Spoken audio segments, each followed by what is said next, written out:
Let's continue our journey on querying data directly with Athena, SQL on S3. So I have lot more to share with all of you, and let's learn that in the interactive manner.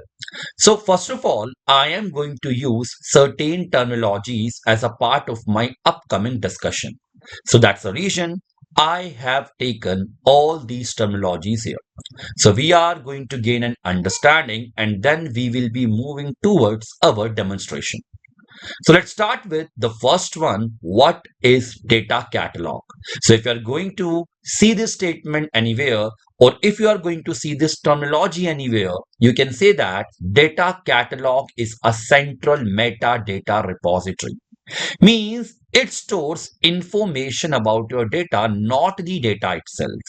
Data will be present in the data store, or actual data will be present in the data store. Data catalog will be storing the data definition. Okay. Next service, which is a major service we are going to discuss, that is Amazon Athena.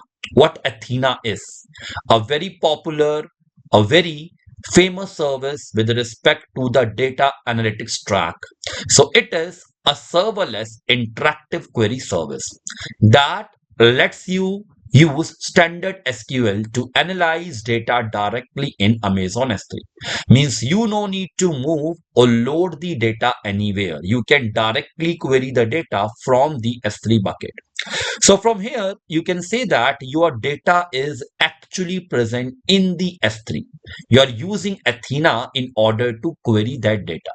But how we query that data, soon we are going to understand and learn that. Okay.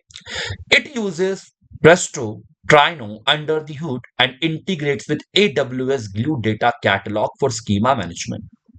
Now, what is this particular term? So, maybe if you have already worked on this term, you will be aware that it is a distributed SQL query engine and it is specifically designed for big data analytics, everybody.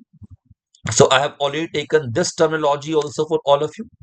And the last one, which I will be discussing as a part of this particular discussion right now. I'm not done yet. I have a lot more to share with all of you, as I had mentioned this in the starting only. Glue.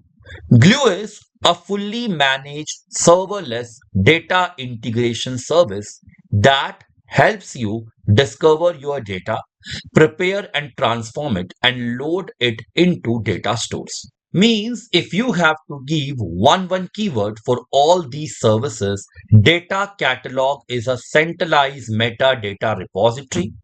Amazon Athena is the serverless interactive query service. AWS Glue is a fully managed data integration service. It is majorly used to design pipelines. And how we are going to use this service as a part of our demo, I'm soon going to help you out with that.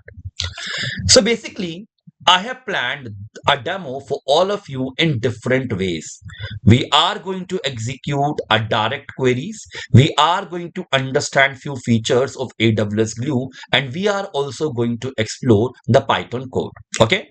So first thing, let me help you out with this particular diagram. What exactly is happening from where we are starting? We know S3 act as a single source of truth, or S3 act as a data lake where you can store your data in a raw format, in native format, in any format.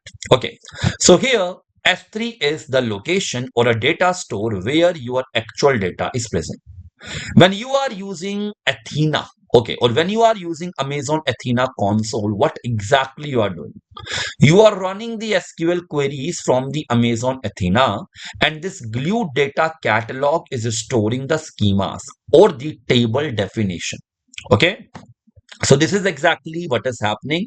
Athena is referring the schema definition from the Glue data catalog, which is pointing to the data present in the S3 bucket.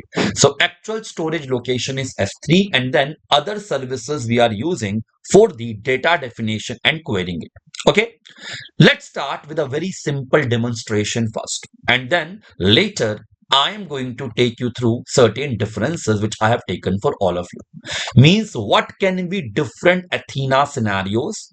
When glue is not used with Athena, what are the differences? And finally, the use cases where you can use different combinations or different scenarios of Athena.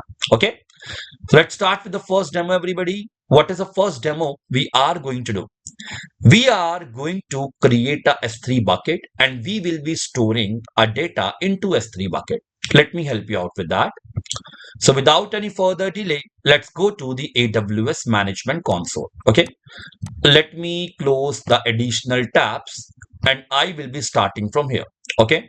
So if you are starting for the first time and if you have already watched my previous video lectures, my starting point is console home. So search for S3 in the search bar and you will be navigated to the S3 dashboard. Now from the S3 dashboard, what we are going to do? Our demonstration will be started with creating a S3 bucket. So click on create bucket, everybody. And I am going to create a general purpose bucket. We have already got a very good understanding on bucket types, on different features of Amazon S3 as a part of our previous video lectures. Okay, just give a globally unique namespace. So for example, I'm giving a name Athena demo DS bucket, something like this. Okay, we can check if this bucket is existing or not. If this bucket would be existing, we will be appending some unique keywords at the end. Okay, rest all things with respect to block public access setting, I'm keeping default because anyhow I am going to follow these steps in the same geographical location. So scroll down and say create bucket. Your bucket would be created. Let's wait for the bucket to be created, everybody. So this is my Athena demo DS bucket. Now I am going to create a prefix here for the better management, okay, or for making the search and filtration easy. So click on create folder and let's say I'm going to give a name called sales data because I'm going to use a sample sales CSV file. Click on create folder. Now I had already explained to all of you, this create folder is going to create a prefix, is going to create a partitions which can be used in order to manage, to filter your data easily and which is going to improve the performance at some point of time. Okay. Now I would be using a sample CSV file. I can just show you.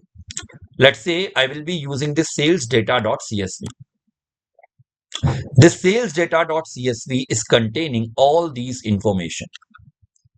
And I have other file also, like this is sales.csv. Okay, so any sample data we can use it search wise. Okay, let me start with one of the CSV file. So I am going to upload this CSV file into the S3 bucket. Now we have already discussed that we can also use command line interface, management console or programming interface to interact with AWS services. And don't worry, I will be giving you the exposure to all the interfaces as a part of the demonstration. Okay, so let's quickly upload the data inside this particular folder. Okay, so you can do a drag and drop or you can browse for the file. Let me do a drag and drop, everybody.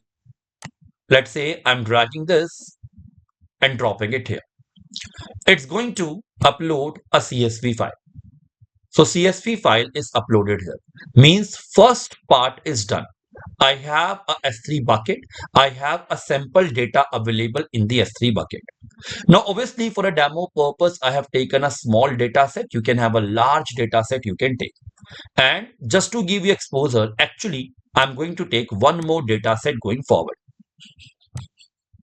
This is the one. If you want data set with more attributes, I can also provide you a link. Like you can see, it is having 266 records. Okay.